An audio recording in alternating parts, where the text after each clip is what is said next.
मनुष्य जीवन सुख और दुख का ताना बाना है। यहाँ हर एक के जीवन में सुख और दुख आते रहते हैं। यहाँ कोई भी ऐसा मनुष्य नहीं जिसे हमेशा सुख ही सुख मिला हो या फिर दुख ही दुख मिला हो। लेकिन फिर भी जब कभी मनुष्य जीवन में दुखों की मात्रा बढ़ जाती है तो मनुष्य का जीवन दुष्भर हो जाता है। अब सवाल यह है कि मनुष्य जीवन में सुख और दुख बढ़ते क्यों और कैसे हैं? सुखों के बढ़ने पर मनुष्य शिकायत नहीं करता, बल्कि उनके घटने पर यानी दुखों के बढ़ने पर वो बहुत शिकायत करता है। सुखों के घटने का मूल कारण यानी दुखों के बढ़ने का मूल कारण क्या है और कैसे इनसे छुटकारा पाया जा सकता है, ये सब इस वीडियो में आप जानेंगे। मनुष्य जीवन में दुखों का मूल कारण मनुष्य की निर्धनता भी है। एक निर्धन मनुष्य सदैव दुखों से घिरा रहता है, वो चाह कर भी सुखों को गले नहीं लगा पाता। तो आइए सबसे पहले जानते हैं मनुष्य के दुख और गरीबी का मूल कारण क्या है। इंसान अपने सुख दुख के लिए काफी हद तक खुद भी जिम्मेदार होता है। भगवान भले ही आपके भाग्य में धन और सुख लिखकर भेज दें, लेकिन आपकी हर बात पर भगवान नजर रखते हैं और आपके कर्मों के अनुसार भाग्य को बदल भी देते हैं। इसलिए देखा जाता है कि कई लोगों की हथेली में लंबी आयु रेखा होने पर भी वे अकाल मृत्यु को प्राप्त हो जाते हैं और अच्छी भाग्य रेखा होने पर भी गरीबी में गुजर बसर करते हैं। भगवान श्री कृष्ण के मित्र सुदामा भी इस बात के उदाहरण माने जाते हैं, जिन्हें अपनी भूल के कारण अत्यंत गरीबी का सामना करना पड़ा। हालांकि बाद में श्री कृष्ण की कृपा से उनकी गरीबी दूर हो गई। इस भूल के कारण सुदामा हुए गरीब। हिंदू धार्मिक ग्रंथों में दुख और गरीबी का सबसे बड़ा उदाहरण सुदामा को माना जाता है। आखिर सुदामा ने ऐसे कौन से कर्म किए थे जिनकी वजह से उन्हें गरीबी का इतना बड़ा दुख उठाना पड़ा था? वास्तव में सुदामा ने लालच में आकर गुरुमाता के द्वारा दिया गया भोजन अकेले ही खा लिया था, जबकि उसमें श्री कृष्ण का भी हिस्सा था। दूसरे का हिस्सा खा लेने की वजह से सुदामा को गरीबी का सामना करना पड़ा था। यहाँ हमें इस बात का भी ध्यान रखना चाहिए कि भगवत गीता में कहा गया है, जो भगवान को भोग लगाए बिना भोजन करते हैं वह चोरी का अन्न खाने के समान भूल करते हैं।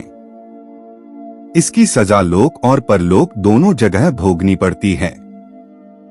इसलिए हमें दूसरे का हक कभी नहीं छीनना चाहिए। इन्हें न भगाएं दुत्कार कर। महाभारत के अनुशासन पर्व में कहा गया है, दानेन भोगी भवति, यानी उदारता से भोग प्राप्त होता है।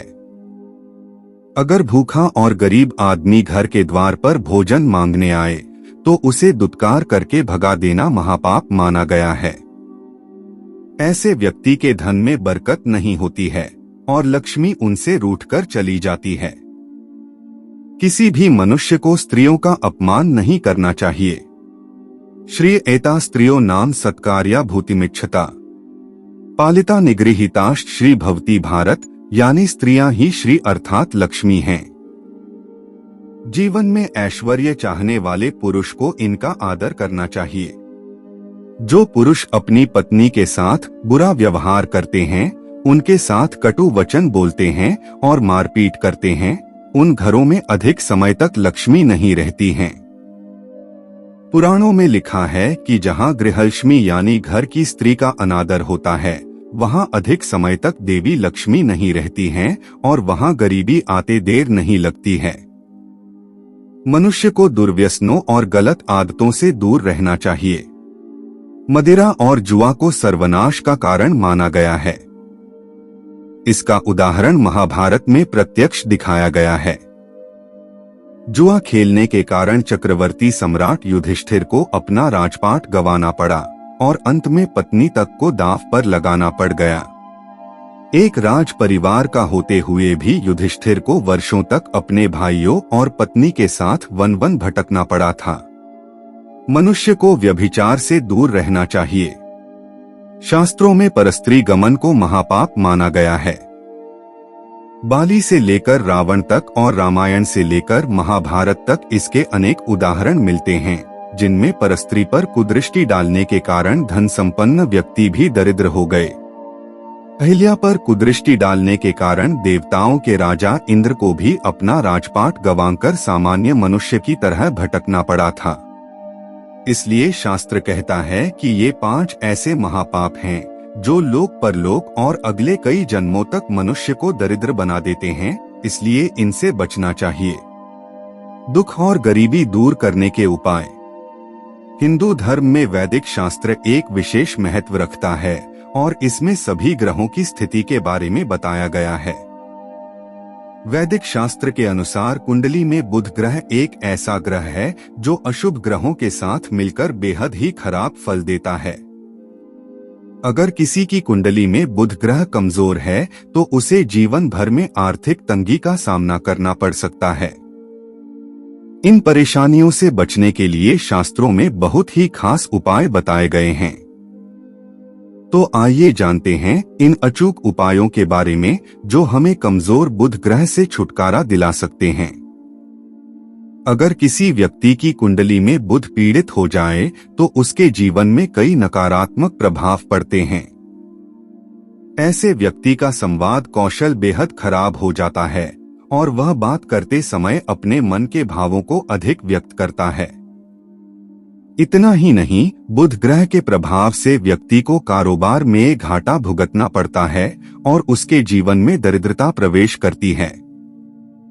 इसलिए अगर किसी व्यक्ति का बुध कमजोर है तो उसे शराब और मांस का भूलकर भी सेवन नहीं करना चाहिए।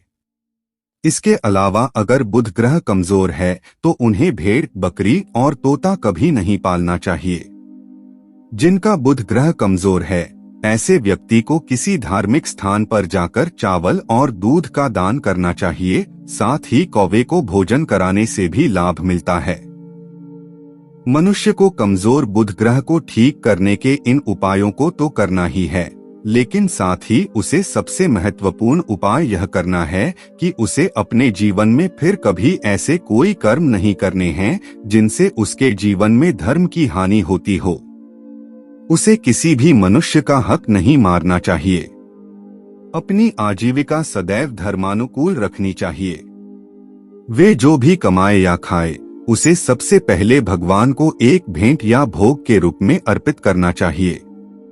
उसे किसी भूखे नंगे या गरीब को दुत्कारना नहीं चाहिए।